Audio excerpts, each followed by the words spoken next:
ಮುಗಿಯತಾ ಬಂಧನ ಭಾಗ 53. ಸುಹಾಸ್ನ ಮನೆಯಲ್ಲಿ ಗಾಯತ್ರಿ ಅಮ್ಮ ಪ್ರಕಾಶ್ ವಿಶ್ರಾಂತಿ ಪಡೆಯಲು ಹೊರಡ್ತಾ ಇದ್ರು. ಇದ್ದಕ್ಕಿದ್ದಂತೆ ಮನೆ ಬಾಗಿಲ ಕರಗಂಟೆ ಬಾರಿಸುವ ಶಬ್ದ ಕೇಳಿ ಅವರು ಆತುರದಿಂದ ಹೋಗಿ ಬಾಗಿಲನ್ನು ತೆರೆದ್ರು. ಅವರು ಬಾಗಿಲು ತೆರೆಯುತ್ತಿದ್ದಂತೆ ಹೊರಗೆ ಸಂಪತ್ ಮತ್ತು ಕಲ್ಪನಾ ಅಂದರೆ ಕಾವ್ಯಾಳ ಎತ್ತವರ ಮುಖ ಸಣ್ಣಗೆ ಮಾಡಿಕೊಂಡು ಕ್ಷಮೆಯಾಚಿಸುವ ಭಾವನೆಯಿಂದ ನಿಂತಿರುವಂಥದ್ದು ಕಂಡುಬಂತು. ಅವರ ಹಿಂದೆ ಕಾವ್ಯ ಕೂಡ ನಿಂತಿದ್ಲು. ಅವಳ ಕಣ್ಣುಗಳು ಅತ್ತು ಕೆಂಪಗಾಗಿ ಒಳ್ಳೆ ಕುಂಬಳಕಾಯಿ ಥರ ಆಗಿದ್ವು. ಮೂವರ ಮುಖದಲ್ಲಿದ್ದ ಆತಂಕ, ಗೊಂದಲದ ಭಾವಗಳನ್ನು ನೋಡಿ ಗಾಯತ್ರಿ ಅಮ್ಮ ಏನಾಯಿತು, ಈ ಸಮಯದಲ್ಲಿ ಬಂದಿದ್ರಲ್ಲ ಅಂತ ವಿಚಾರಿಸಿದ್ರು. ಕಲ್ಪನಾ ಒಮ್ಮೆ ಕಾವ್ಯಾಳತ್ತ ದಿಟ್ಟಿಸಿ ನೋಡಿದ್ಲು. ಕಾವ್ಯಾಳ ಕಣ್ಣುಗಳಲ್ಲಿ ರಕ್ತಸಿಕ್ತ ಕೆಂಪು ಬಣ್ಣವಿತ್ತು ಮತ್ತು ಅವಳ ಮುಖ ಸ್ಪಷ್ಟವಾಗಿ ಭಯ, ಅಸಮಾಧಾನದಿಂದ ಕಪ್ಪಿಟ್ಟಿತ್ತು. ಗಾಯತ್ರಿ ಮೇಡಮ್, ನಾನು ನಿಮ್ಮಲ್ಲಿ ಕ್ಷಮೆ ಯಾಚಿಸೋಕೆ ಬಂದಿದ್ದೀನಿ ಅಂತ ಕಾವ್ಯ ನಡುಗುವ ಧ್ವನಿಯಲ್ಲಿ ಹೇಳ್ತಾಳೆ. ಈ ಉತ್ತರವನ್ನು ಕೇಳಿ ಗಾಯತ್ರಿ ಅಮ್ಮ ಇನ್ನಷ್ಟು ಗೊಂದಲಕ್ಕೊಳಗಾದ್ಲು. ಅವರು ಮೂವರನ್ನ ಒಳಗಡೆ ಕರೆದು ಸೋಫಾದ ಮೇಲೆ ಕೂರಿಸಿ ಕೆಲಸದಾಕೆ ಚಹಾ ತರಲು ಹೇಳಿ, ಏನಾಯ್ತು ಕಾವ್ಯ, ನನ್ನಲ್ಲಿ ಯಾಕೆ ಕ್ಷಮೆ ಕೇಳ್ತಿದ್ಯಾ, ವಿಷಯ ಏನು ಅಂತ ಕಾಳಜಿಯಿಂದನೇ ಕೇಳಿದ್ರು.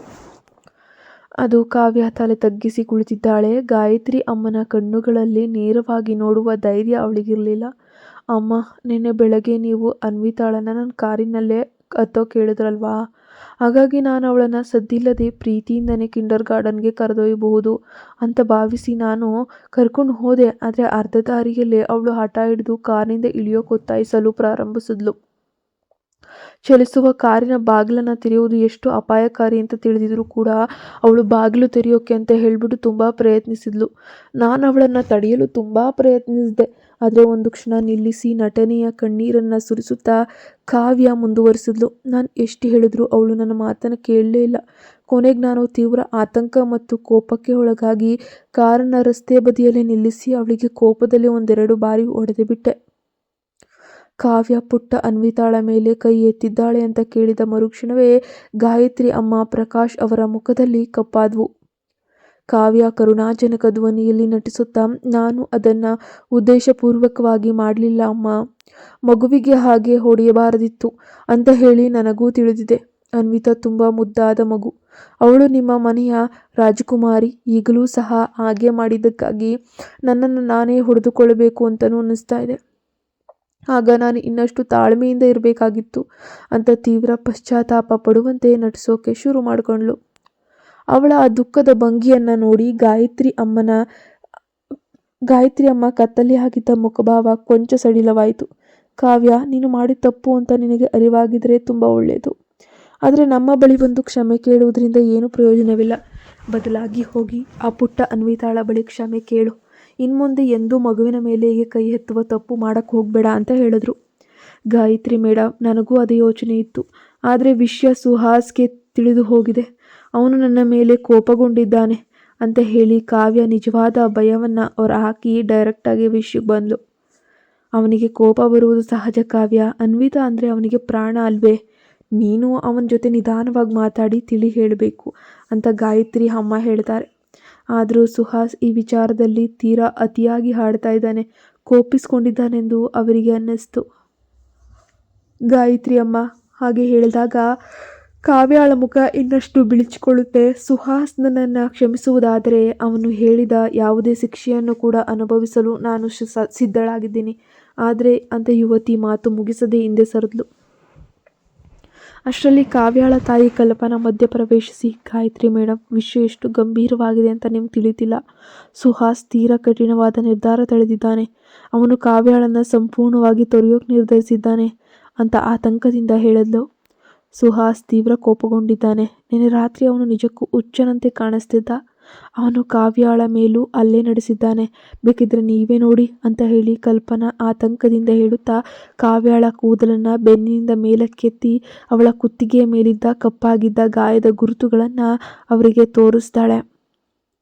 ಕಾವ್ಯಾಳ ಕುತ್ತಿಗೆ ಮೇಲಿದ್ದ ತೀವ್ರ ಗಾಯವನ್ನು ನೋಡಿ ಗಾಯತ್ರಿ ಅಮ್ಮ ಪ್ರಕಾಶ್ ಇಬ್ಬರು ಕೂಡ ಕ್ಷಣಕಾಲ ತತ್ತರಿಸಿ ಹೋಗ್ತಾರೆ.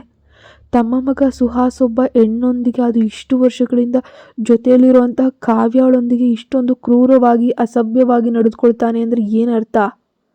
ಅವರು ಖಂಡಿತ ಕನಸಿನಲ್ಲೂ ಕೂಡ ಊಹಿಸಿರಲಿಲ್ಲ ತಮ್ಮನ್ನ ತಾವು ಒಬ್ಬರೊಬ್ಬರು ಸಮಾಧಾನ ಪಡಿಸ್ಕೊಂಡು ಗಾಯತ್ರಿ ಅಮ್ಮ ಕಾಳಜಿಯಿಂದ ಕೇಳಿದ್ರು, ಕಾವ್ಯ, ನಿನ್ನ ಗಾಯ ಹೇಗಿದೆ? ತುಂಬ ನೋವಾಗ್ತಿದೆಯಾ? ಕಾವ್ಯ ತನ್ನ ತುಟಿಗಳನ್ನು ಬಿಗಿದು ತಣ್ಣನೆಯ ಕಣ್ಣೀರನ್ನು ಸುರಿಸುತ್ತಾ ತಲೆ ಆಡಿಸ್ತಾಳೆ. ಏನೂ ಇಲ್ಲ ಅಮ್ಮ. ಸುಹಾಸ್, ನನ್ನನ್ನು ಕ್ಷಮಿಸುವುದಾದರೆ ಈ ಗಾಯದ ನೋವು ನನಗೆ ಏನೂ ಅಲ್ಲ ಬಿಡಿ.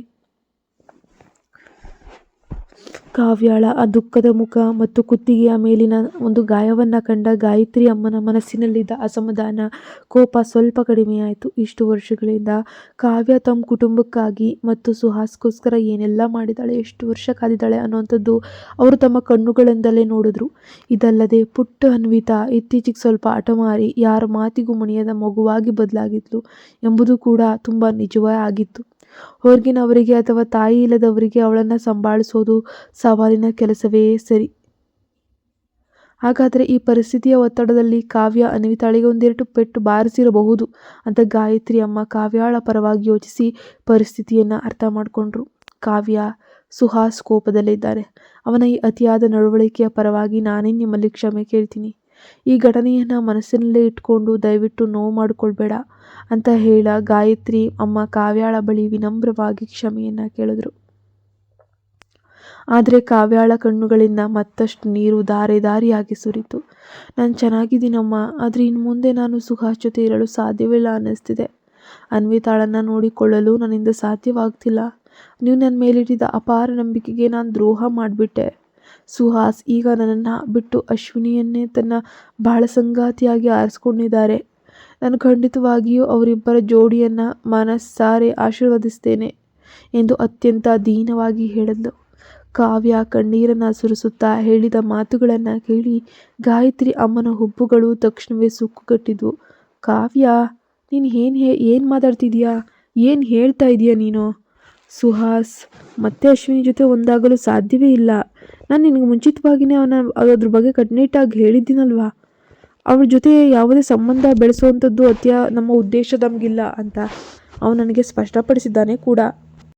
ಆದ್ದರಿಂದ ನೀನು ಇಲ್ಲ ಸಲ್ಲದನ್ನೆಲ್ಲ ಯೋಚನೆ ಮಾಡಿಕೊಂಡು ನಮ್ಮ ತಲೆ ಕೆಡಿಸ್ಬೇಡ ಅಂತ ಹೇಳಿದ್ರು. ಆದಾಗ್ಯೂ ಕಾವ್ಯ ಮುಖ ಸಣ್ಣಂಗೆ ಮಾಡಿಕೊಂಡು ತೀವ್ರ ಆತಂಕದಿಂದ ನಟಿಸುತ್ತಾ ಮುಂದುವರಿಸ್ತಾಳೆ. ಆದರೆ ಗಾಯತ್ರಿ ಮೇಡಮ್, ಅನ್ವಿತಾ ಈಗ ಇಡೀ ದಿನ ಅಶ್ವಿನಿಯ ಜೊತೆಯಲ್ಲೇ ಇರ್ತಿದ್ದಾಳೆ. ವಾಸ್ತವವಾಗಿ ಅವಳು ಈಗಲೂ ಕೂಡ ಅಶ್ವಿನಿಯ ಮನೆಯಲ್ಲೇ ಉಳಿದುಕೊಂಡಿದ್ದಾಳೆ. ಅನ್ವಿತಾಗೆ ಅವಳ ಮೇಲೆ ದಿನದಿಂದ ದಿನಕ್ಕೆ ಹೆಚ್ಚಾಗ್ತಾ ಇದೆ ಪ್ರೀತಿ. ಸುಹಾಸ್ಗೆ ಅವಳ ಜೊತೆ ಮತ್ತೆ ಒಂದಾಗುವ ಉದ್ದೇಶವಿಲ್ಲದಿದ್ರೂ ಕೂಡ ಅವನು ಮಗಳನ್ನು ಅವಳ ಮನೆಯಲ್ಲಿ ಉಳಿಯಲು ಏಕೆ ಬಿಡುತ್ತಿದ್ದ ಹೇಳು? ಸುಹಾಸ್ಗೆ ತನ್ನ ಕಠಿಣವಾಗಿ ಗದರಿಸಿ ಎಚ್ಚರಿಕೆ ನೀಡಿದರೂ ಸಹ ಕಾವ್ಯ ಅಶ್ವಿನಿಯನ್ನ ಪ್ರತಿಯೊಂದು ಹೆಜ್ಜೆಯ ಮೇಲೆಯೂ ಕೂಡ ರಹಸ್ಯವಾಗಿ ಕಣ್ಣಿಟ್ಟಿದ್ಲು. ಮನೆಯಲ್ಲಿ ಉಳಿದುಕೊಂಡಿದ್ದಾಳೆ ಅನ್ನುವಂಥ ಸುದ್ದಿ ತಿಳಿದ ತಕ್ಷಣವೇ ಕಾವ್ಯಾಳಿಗೆ ಹೊಟ್ಟೆಯುರಿ, ತೀವ್ರ ಆತಂಕ ಅನ್ನುವಂಥದ್ದು ಶುರುವಾಗಿತ್ತು. ಅದಕ್ಕಾಗಿಯೇ ಅವಳು ತಕ್ಷಣವೇ ತನ್ನ ಹೆತ್ತವರಿಗೆ ವಿಷಯ ತಿಳಿಸಿ ಸುಹಾಸ್ನಿಂದ ಗದರಿಸಲ್ಪಟ್ಟ ನಂತರ ಗಾಯತ್ರಿ ಅಮ್ಮ ಪ್ರಕಾಶ್ ಅವರ ಬಳಿಗೆ ಕ್ಷಮೆ ಯಾಚಿಸುವಂತಹ ನೆಪದಲ್ಲಿ ಬಂದಿದ್ಲು. ಗಾಯತ್ರಿ ಅಮ್ಮ ತನ್ನನ್ನು ಸಂಪೂರ್ಣವಾಗಿ ಕ್ಷಮಿಸಿದ್ದಾರೆಂದು ತಿಳಿದಾಗ ಕಾವ್ಯಾಳಿಗೆ ಅಶ್ವಿನಿಯ ವಿರುದ್ಧ ದೂರು ನೀಡದೆ ಇರೋಕೆ ಸಾಧ್ಯವೇ ಆಗಲಿಲ್ಲ. ತನ್ನ ಮಗ ಸುಹಾಸ್ ಅಶ್ವಿನಿಯ ಮಗಳನ್ನು ನೋಡ್ಕೊಳ್ಳೋಕೆ ಬಿಡ್ತಿದ್ದಾನೆ ಅಂತ ಕೇಳಿದಾಗ ಗಾಯತ್ರಿ ಅಮ್ಮನಿಗೆ ಆಘಾತವಾಯಿತು. ಅವಳು ತಕ್ಷಣವೇ ತೀವ್ರ ಕೋಪದಿಂದ, ಏನು ಆ ಸಂಬಂಧ ಇದು, ಅವನಿಗೆ ಹೀಗೆ ಮಾಡೋಕ್ಕೆ ಧೈರ್ಯ ಕೊಟ್ಟವರು ಯಾರು ಅಂತ ಉದ್ಗರಿಸಿದ್ಲು. ನಂತರ ತನ್ನ ಕೋಪವನ್ನು ನಿಯಂತ್ರಿಸಿಕೊಂಡು ಕಾವ್ಯಾಳನ್ನು ಸಮಾಧಾನ ಪಡಿಸುತ್ತಾ, ನೀನು ಚಿಂತಿಸಬೇಡ ಕಾವ್ಯ, ಅವರಿಬ್ಬರು ಮತ್ತೆ ಒಂದಾಗುವಂತಹ ಸಾಧ್ಯತೆ ಇಲ್ಲ. ಸುಹಾಸ್ ಹಂಗೇನಾದರೂ ಭಾವಿಸಿದ್ರು ಸಹ ಆ ಮಹಿಳೆಯನ್ನು ನಾನು ಈ ಮನೆಗೆ ಹಿಂತಿರುಗಿ ಬರೋಕೆ ಎಂದಿಗೂ ಕೂಡ ಬಿಟ್ಕೊಡೋದೇ ಇಲ್ಲ ಅಂತ ಘಂಟಾಘೋಷವಾಗಿ ಹೇಳಿದ್ರು. ಕಾವ್ಯ ತನ್ನ ಮುಗ್ಧ ಕಣ್ಣುಗಳಿಂದ ಗಾಯತ್ರಿ ಅಮ್ಮನನ್ನೇ ನೋಡಿದ್ಲು. ಅವಳು ಹೇಳಿದ ಆ ಮಾತು ನಿಜವೇ ಅಂತ ಖಚಿತಪಡಿಸ್ಕೊಳ್ಳೋಕ್ಕೋಸ್ಕರ ಬಯಸ್ತಾ ಇದ್ಲು. ಗಾಯತ್ರಿ ಅಮ್ಮ ಮತ್ತಷ್ಟು ಕಟ್ಟುನಿಟ್ಟಾಗಿ ಹೇಳಿದ್ರು, ಆ ಹುಡುಗಿ ಅಂದು ಹೆತ್ತ ಮಗು ಅನ್ವಿತಾಳನ್ನು ನಿರ್ದಯವಾಗಿ ಕೈಬಿಟ್ಟು ಹೋದವಳು. ನಾನು ಇನ್ನು ಮುಂದೆ ಅವಳಿಗೆ ಅನ್ವಿತಾಳನ್ನು ನೋಡಿಕೊಳ್ಳುವಂತಹ ಯಾವುದೇ ಹಕ್ಕನ್ನು ಖಂಡಿತ ಬಿಟ್ಕೊಡೋದೇ ಇಲ್ಲ. ಆ ಗಾಯತ್ರಿ ಅಮ್ಮನ ಆ ದೃಢವಾದ ವಾಗ್ದಾನವನ್ನು ಕೇಳಿದ್ದ ಕಾವ್ಯಾಳ ಹೃದಯದಲ್ಲಿ ಮತ್ತೆ ಒಂದು ಪುಟ್ಟ ಭರವಸೆ ಬೆಳಕು ಮೂಡಿತು. ಅವರು ಇನ್ನೂ ಸ್ವಲ್ಪ ಹೊತ್ತು ಆ ವಿಷಯದ ಬಗ್ಗೆ ಚರ್ಚಿಸಿದ್ರು. ನಂತರ ಕಲ್ಪನಾ ಕಾವ್ಯಾಳನ್ನು ಕರೆದುಕೊಂಡು ಅಲ್ಲಿಂದ ಅವರ ಮನೆಗೆ ಹೊರಟು ಹೋದರು. ಅವರು ಗಾಯತ್ರಿ ಅಮ್ಮನ ವಾಗ್ದಾನವನ್ನು ಸಂಪೂರ್ಣವಾಗಿ ಸ್ವೀಕರಿಸಿದ್ರು. ಹೀಗಾಗಿ ಅವರ ಮುಖ್ಯ ಉದ್ದೇಶ ಈಡೇರಿತು ಕೂಡ. ಕಾವ್ಯ ಹರಿಸಿದ ಒಂದು ಕೆಲವು ಹನಿ ಕಪಟ ಕಣ್ಣೀರು ಅವರ ಕೆಲಸವನ್ನು ಸುಲಭಗೊಳಿಸಿತು. ಅನ್ವಿತಾಗೆ ಹೊಡೆದಿದ್ದಕ್ಕಾಗಿ ಗಾಯತ್ರಿ ಅಮ್ಮ ಕಾವ್ಯಾಳನ್ನು ದೂಷಿಸಲಿಲ್ಲ. ಬದಲಿಗೆ ಅವಳ ಪರಿಸ್ಥಿತಿಯನ್ನು ಅರ್ಥ ಮಾಡಿಕೊಂಡ್ರು. ಸುಹಾಸ್ ಕಾವ್ಯಾಳ ಮೇಲೆ ಹಲ್ಲೆ ನಡೆಸಿ ತಪ್ಪು ಮಾಡಿದ್ದಾನೆ ಅಂತ ಅವರು ಅಂದ್ಕೊಂಡ್ರು. ಮೇಲಾಗಿ ಅಶ್ವಿನಿಯನ್ನು ಕುಟುಂಬಕ್ಕೆ ಯಾವುದೇ ಕಾರಣಕ್ಕೂ ಕೂಡ ಸೇರಿಸ್ಕೊಳ್ಳೋದೇ ಇಲ್ಲ ಅನ್ನೋಂತಹ ಭಯವೂ ಸಿಕ್ತು. ಬೇರೆ ರೀತಿಯಲ್ಲಿ ಹೇಳುವುದಾದರೆ ಕಾವ್ಯ ಒಂದೇ ಕಲ್ಲಿನಲ್ಲಿ ಎರಡು ಹಕ್ಕಿಗಳನ್ನು ಹೊಡೆಯೋ ಥರ ಆಗಿತ್ತು.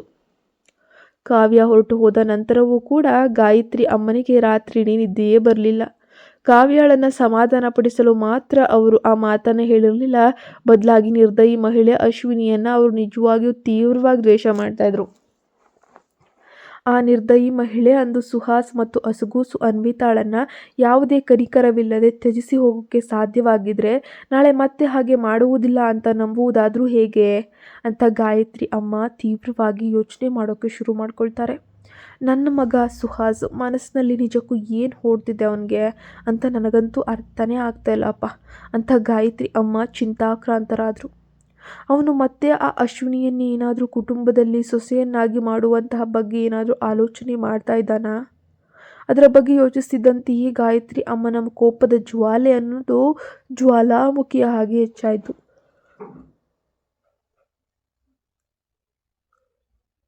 ಆ ರಾತ್ರಿ ಅವಳು ಅಶ್ವಿನಿ ಎಲ್ಲಿ ವಾಸಿಸ್ತಿದ್ದಾಳೆ ಎಂಬುದನ್ನು ಪತ್ತೆ ಹಚ್ಚಲು ತನ್ನ ಜನರನ್ನು ಕಳಿಸಿದ್ಲು. ಮಾರನೇ ದಿನ ಬೆಳಗ್ಗೆ ಅವಳನ್ನು ಹುಡುಕಿ ಭೇಟಿಯಾಗಬೇಕಂತ ದೃಢವಾಗಿ ನಿರ್ಧರಿಸಿದ್ಲು. ಮರುದಿನ ಬೆಳಗ್ಗೆ ಅಶ್ವಿನಿ ಎದ್ದು ಬಂದಾಗ ಕೆಲಸದಾಕೆ ಗೀತಾ ಆಗಲೇ ಎಲ್ಲರಿಗೂ ರುಚಿಕರವಾದ ಉಪಹಾರವನ್ನು ಸಿದ್ಧಪಡಿಸಿದ್ಲು. ಅಶ್ವಿನಿ ತನ್ನ 3 ಮಕ್ಕಳೊಂದಿಗೆ ಪ್ರೀತಿಯಿಂದ ಉಪಹಾರ ಸೇವಿಸ್ತಿದ್ದಾಗ ಇದ್ದಕ್ಕಿದ್ದಂತೆ ಯಾರೋ ಮನೆ ಬಾಗಿಲಿನ ಕರೆಗಂಟೆಯನ್ನು ಬಾರಿಸಿದ್ರು.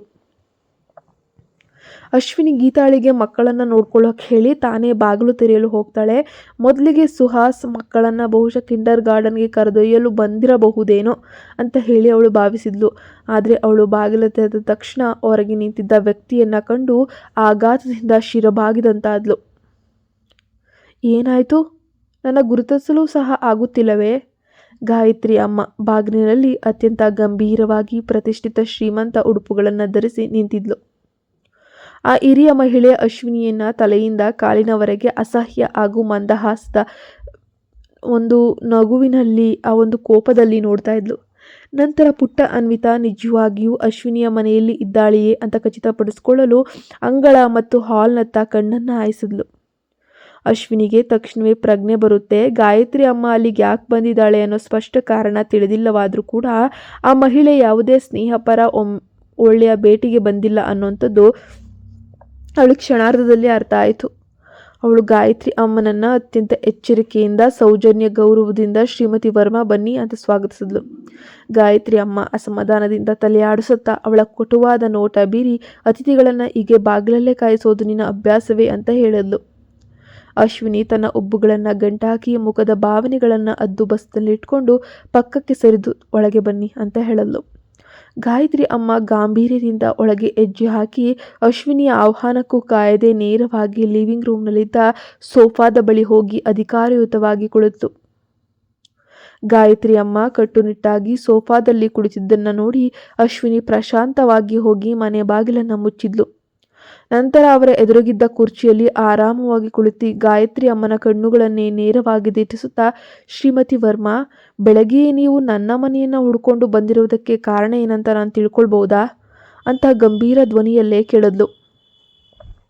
ಗಾಯತ್ರಿ ಅಮ್ಮ ತನ್ನ ಕಟು ಮಾತುಗಳನ್ನು ನಿಲ್ಲಿಸಲಿಲ್ಲ. ನೋಡಶ್ವಿನಿ, ವಿಷಯವನ್ನು ನೇರವಾಗಿಯೇ ಹೇಳ್ತೀನಿ. ನೀನು ನನ್ನ ಮಗ ಸುಹಾಸ್ನಿಂದ ಸಾಧ್ಯವಾದಷ್ಟು ದೂರವಿರು. ಅದರ ಜೊತೆಗೆ ಆ ಪುಟ್ಟ ಅನ್ವಿತಾಳನ್ನು ನಿನ್ನ ಬುಟ್ಟಿಗೆ ಹಾಕ್ಕೊಂಡು ಏನಾದರೂ ಮೆಚ್ಚಿಸೋಕೆ ಪ್ರಯತ್ನ ಪಡ್ತಿದ್ರೆ ಅದನ್ನು ಇವತ್ತೇ ನಿಲ್ಲಿಸ್ಬಿಡು. ಅವಳಿಗೂ ನಿನಗೂ ಯಾವುದೇ ಸಂಬಂಧವಿಲ್ಲ. ಅಂದು ಸುಹಾಸ್ಗೆ ವಿಚ್ಛೇದನ ನೀಡಿ ಯಾರಿಗೂ ಹೇಳದೆ ಮನೆ ಬಿಟ್ಟು ಹೋದವಳು ನೀನೆ. ಹಾಗಿರುವಾಗ ಈಗ ಮತ್ತೆ ಈ ಕುಟುಂಬಕ್ಕೆ ಹಿಂತಿರುಗಲು ನಿನಗೆ ಯಾವುದೇ ಹಕ್ಕೂ ಇಲ್ಲ, ಅಗತ್ಯವೂ ಇಲ್ಲ ಅಂತ ಹಾರಿ ಹೋದ್ಲು. ಅದನ್ನು ಕೇಳಿ ಅಶ್ವಿನಿಯ ತುಟಿಯಂಚಲ್ಲಿ ಸಣ್ಣದೊಂದು ವ್ಯಂಗ್ಯದ ನಗು ಮೂಡ್ತು. ಅವಳು ಯಾವುದೇ ಭಾವನೆಗಳಿಲ್ಲದ ಧ್ವನಿಯಲ್ಲಿ, ನಿಮಗೆ ಆ ಭಯವೇ ಬೇಡ ಶ್ರೀಮತಿ ವರ್ಮಾ. ಅಂದು ನಾನು ಆ ಮನೆಯಿಂದ ಹೊರಡಲು ನಿರ್ಧರಿಸಿದ ಕ್ಷಣದಲ್ಲೇ ಮತ್ತೆ ಎಂದಿಗೂ ಅಲ್ಲಿ ಹಿಂತಿರುಗಬಾರದು ಅನ್ನೋ ದೃಢ ನಿರ್ಧಾರ ಮಾಡಿಯೇ ಹೊರಬಂದಿರುವಂಥದ್ದು ಅಂತ ತಣ್ಣಗೆ ಉತ್ತರಿಸಿದ್ಲು. ನಿಜವಾಗಿಯೂ? ಗಾಯತ್ರಿ ಅಮ್ಮ ಅಸಹ್ಯದಿಂದ ನಕ್ಕದ್ಲು. ಹಾಗಾದರೆ ಸುಹಾಸ್ನನ್ನು ನೀನು ಪದೇ ಪದೇ ಭೇಟಿಯಾಗುತ್ತಿರುವುದು ಹೇಗೆ ವಿವರಿಸ್ತೀಯಾ? ಅದಕ್ಕೆ ಕಾರಣ? ಮತ್ತು ಅನ್ವಿತಾ ಈಗ ನಿನ್ನ ಮನೆಯಲ್ಲಿ ಯಾಕಿದ್ದಾಳೆ ಅಂತ ಪ್ರಶ್ನೆಗಳ ಸಿರಿಮಳೆಗೈದ್ಲು. ಗಾಯತ್ರಿ ಅಮ್ಮ ಅಶ್ವಿನಿಯನ್ನ ಅತ್ಯಂತ ತಿರಸ್ಕಾರದಿಂದ ನೋಡ್ತಾ ಇದ್ಲು. ನಾನು ಮತ್ತೆ ಬರುವುದಿಲ್ಲ ಎಂದು ಮೇಲೆ ಬಿದ್ದು ಹೇಳ್ತಾಳೆ, ಆದರೆ ಅವಳು ಮಾಡುವ ಪ್ರತಿಯೊಂದು ಕೆಲಸವೂ ನನ್ನ ಮಗ ಮತ್ತು ಮೊಮ್ಮಗಳ ಬಳಿ ಒಳ್ಳೆಯ ಹೆಸರು ಗಳಿಸೋಕೆ ಮಾಡ್ತಿರುವಂತಹ ಕುತಂತ್ರದಂತೆಯೇ ತೋರ್ತಾ ಇದೆ. ಎಂತಹ ಸುಳ್ಳುಗಾರ್ತಿ ಅಂತ ಹೇಳಿ ಗಾಯತ್ರಿ ಅಮ್ಮ ಮನದಲ್ಲೇ ಅಂದುಕೊಂಡ್ಲು. ಗಾಯತ್ರಿ ಅಮ್ಮನ ಈ ಮಾತುಗಳಿಂದ ಅಶ್ವಿನಿಯ ಉಬ್ಬುಗಳು ಸುಕ್ಕುಗಡ್ತವೆ. ಅವಳ ಶಾಂತ ಮುಖ ತಕ್ಷಣವೇ ಕೋಪದ ಭಂಗಿಗೆ ಬದಲಾಯಿತು. ನೀವು ಪ್ರತಿಯೊಂದನ್ನ ತೀರ ತಪ್ಪಾಗಿ ಅರ್ಥೈಸ್ಕೊಳ್ತಾ ಇದ್ರಿ ಶ್ರೀಮತಿ ವರ್ಮಾ. ನಾನು ಹಿರಿಯ ರಾಜರತ್ನಂ ಅವರಿಗೆ ವೈದ್ಯಕೀಯ ಚಿಕಿತ್ಸೆ ನೀಡ್ತಿದ್ದಾಗ ಸುಹಾಸ್ ಅವರನ್ನ ಭೇಟಿಯಾದದ್ದು ಕೇವಲ ಒಂದು ಕಾಕತಾಳೀಯ. ಸುಹಾಸ್ ತಮ್ಮ ಕೆಲಸದ ಮೇಲೆ ಅವರನ್ನು ನೋಡಲು ಬಂದಿದ್ರು. ಇನ್ನು ಅನ್ವಿತಾ ವಿಷಯಕ್ಕೆ ಬಂದ್ರೆ, ಅವಳು ನನ್ನ ಇಬ್ಬರು ಗಂಡು ಮಕ್ಕಳಿದ್ದಾರೆ, ಆರವ್ ಮತ್ತು ಆದಿತ್ಯ. ಅವರ ಜೊತೆಯಲ್ಲೇ ಒಂದೇ ಕಿಂಡರ್ ಗಾರ್ಡನ್ ಅಲ್ಲಿ ಹೋಗ್ತಿದ್ದಾಳೆ. ಅವರೆಲ್ಲರೂ ಒಂದೇ ತರಗತಿಯ ಸ್ನೇಹಿತರು ಕೂಡ. ಹಾಗಾಗಿ ಅವಳು ಹಾಗಾಗಿ ಮಕ್ಕಳ ಜೊತೆ ಆಟವಾಡಲು ಇಲ್ಲಿಗೆ ಬರ್ತಾ ಇದ್ಲು ಎಂದು ಸ್ಪಷ್ಟನೆಯನ್ನ ನೀಡಿದ್ಲು. ಆದರೆ ತಾನು ತೀವ್ರ ಅನಾರೋಗ್ಯದಿಂದ ಬಳಲ್ತಿದ್ದಾಗ ಪುಟ್ಟ ಅನ್ವಿತಾ ತನ್ನನ್ನೇ ಅಂಟಿಕೊಂಡು ಮುದ್ದಿಸ್ತಿದ್ದ ವಿಷಯವನ್ನ ಅಶ್ವಿನಿ ಗಾಯತ್ರಿ ಅಮ್ಮನಿಗೆ ಹೇಳೋಕೆ ಹೋಗ್ಲಿಲ್ಲ. ಏಕೆಂದ್ರೆ ಗಾಯತ್ರಿ ಅಮ್ಮ ಹೊಂದಿರುವ ಹಗೆತನದ ಮನೋಭಾವಕ್ಕೆ ಇದನ್ನ ಹೇಳಿದ್ರೆ ತನ್ನ ಬಗ್ಗೆ ಅನುಕಂಪ ಗಿಟ್ಟಿಸಿಕೊಳ್ಳಲು ನಾಟಕವಾಡ್ತಿದ್ದಾಳೆ ಅಂತ ಭಾವಿಸುವುದು ಖಂಡಿತ ಖಚಿತವಾಗಿತ್ತು. ಆದರೆ ಅನಿರೀಕ್ಷಿತವಾಗಿ ಅಶ್ವಿನಿ ಪ್ರತಿಯೊಂದನ್ನ ಸ್ಪಷ್ಟಪಡಿಸಿ ತನ್ನ ಹಾಗೂ ಸುಹಾಸ್ ಅನ್ವಿತಾ ನಡುವೆ ಸ್ಪಷ್ಟಗೆರೆ ಎಳೆಯಲು ಪ್ರಯತ್ನಿಸಿದ್ರು ಕೂಡ ಗಾಯತ್ರಿ ಅಮ್ಮ ಅವಳನ್ನ ಸುಲಭವಾಗಿ ಅದನ್ನ ಹೋಗೋಕೆ ಬಿಡ್ಲಿಲ್ಲ ಅಥವಾ ಒಪ್ಪಲೂ ಇಲ್ಲ. ಅಂತಹ ಕಾಕತಾಳೀಯ ಘಟನೆಗಳು ಪದೇ ಪದೇ ಸಂಭವಿಸೋಕೆ ಹೇಗೆ ಸಾಧ್ಯ ಅಶ್ವಿನಿ? ನಿನ್ನ ಪ್ರಸ್ತುತ ಬಡತನದ ಸ್ಥಿತಿಯನ್ನು ನೋಡಿದ್ರೆ ನಗರದಲ್ಲೇ ಅತ್ಯಂತ ದುಬಾರಿಯಾದ ಕಿಂಡರ್ ಗಾರ್ಡನ್ ಬಗ್ಗೆ ವಿಚಾರಿಸೋದು ನಿನ್ ಕಷ್ಟವೇನೂ ಆಗಿರಲಿಲ್ಲ. ವರ್ಮಾ ಕುಟುಂಬ ಹೂಡಿಕೆ ಮಾಡಿರುವ ಅದೇ ಪ್ರತಿಷ್ಠಿತ ಶಾಲೆಯನ್ನ ನಿನ್ನ ಮಕ್ಕಳಿಗಾಗಿ ಯಾಕೆ ಆರಿಸ್ಕೊಂಡೆ ಅಂತ ಗಾಯತ್ರಿ ಅಮ್ಮ ಸಂಶಯದಿಂದ ಪ್ರಶ್ನಿಸಿದ್ರು. ಒಂದೇ ಕ್ಷಣ ಅಶ್ವಿನಿಗೆ ಗಾಯತ್ರಿ ಅಮ್ಮನಿಗೆ ಹೇಗೆ ವಿವರಿಸಬೇಕಂತ ಹೇಳಿಬಿಟ್ಟು ತೋಚಲೇ ಇಲ್ಲ. ಯಾಕಂದ್ರೆ ಅವಳ ಆಪ್ತ ಸ್ನೇಹಿತೆ ಮೇಘನ ಆ ಕಿಂಡರ್ ಗಾರ್ಡನ್ ಅನ್ನ ಶಿಫಾರಸು ಮಾಡಿದ್ಲು. ಸ್ವಾಭಾವಿಕವಾಗಿ ಅಶ್ವಿನಿ ಆ ಶಾಲೆಯ ಹಿನ್ನೆಲೆ ಅಥವಾ ವರ್ಮಾ ಕುಟುಂಬದ ಹೂಡಿಕೆ ಬಗ್ಗೆ ಹುಡುಕಾಡಕ್ಕೆ ಹೋಗೇ ಇರಲಿಲ್ಲ. ಒಂದು ವೇಳೆ ವಿಚಾರಣೆ ನಡೆಸಿದ್ರೆ ಅವಳು ಖಂಡಿತವಾಗಿಯೂ ತನ್ನ ಇಬ್ಬರು ಗಂಡು ಮಕ್ಕಳನ್ನ ಶಾಲೆಗೆ ಕಳಿಸ್ತಾನೆ ಇರಲಿಲ್ಲ ಅಂತ ಇಟ್ಕೊಳ್ಳಿ. ಅಶ್ವಿನಿಯಿಂದ ತಕ್ಷಣವೇ ಯಾವುದೇ ಪ್ರತಿಕ್ರಿಯೆ ಬಾರದಿರುವುದನ್ನು ಕಂಡ ಆ ಗಾಯತ್ರಿ ಅಮ್ಮ ಅಪರಾಧಿ ಭಾವನೆಯಿಂದಾಗಿ ಅವಳಿಗೆ ಉತ್ತರಿಸೋಕೆ ಸಾಧ್ಯವಾಗ್ತಾ ಇರಲಿಲ್ಲ ಅಂತ ಭಾವಿಸಿ ವ್ಯಂಗ್ಯವಾಗಿ ನಗಕ್ಕೆ ಶುರು ಮಾಡ್ಕೊತಾಳೆ.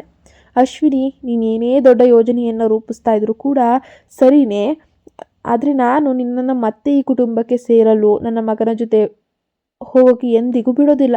ನಿನ್ನ ಆಸೆಯನ್ನು ಇಲ್ಲೇ ಕೈ ಬಿಟ್ಬಿಡು ಅಂತ ಗಾಯತ್ರಿ ಅಮ್ಮ ಅಹಂಕಾರದಿಂದ ಎಚ್ಚರಿಸಿದ್ಲು.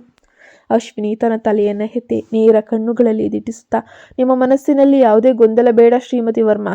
ನಾನು ನಿಮ್ಮ ಮಾತಿಗೆ ಬದ್ಧಳಾಗಿದ್ದೇನೆ. ನನ್ನ ಮಾತಿಗೆ ಬದ್ಧಳಾಗಿದ್ದೀನಿ. ಈ ಜನ್ಮದಲ್ಲಿ ನಾನು ನಿಮ್ಮ ಕುಟುಂಬಕ್ಕೆ ಹಿಂತಿರುಗುವುದಿಲ್ಲ ಅಂತ ಗಂಭೀರವಾಗಿಯೇ ತಲೆ ಆಡಿಸ್ಬಿಟ್ಲು. ಕತೆ ಮುಂದುವರಿಯುತ್ತೆ. ನಮ್ಮ ಚಾನಲ್ಗೆ ಸಬ್ಸ್ಕ್ರೈಬ್ ಆಗಿ.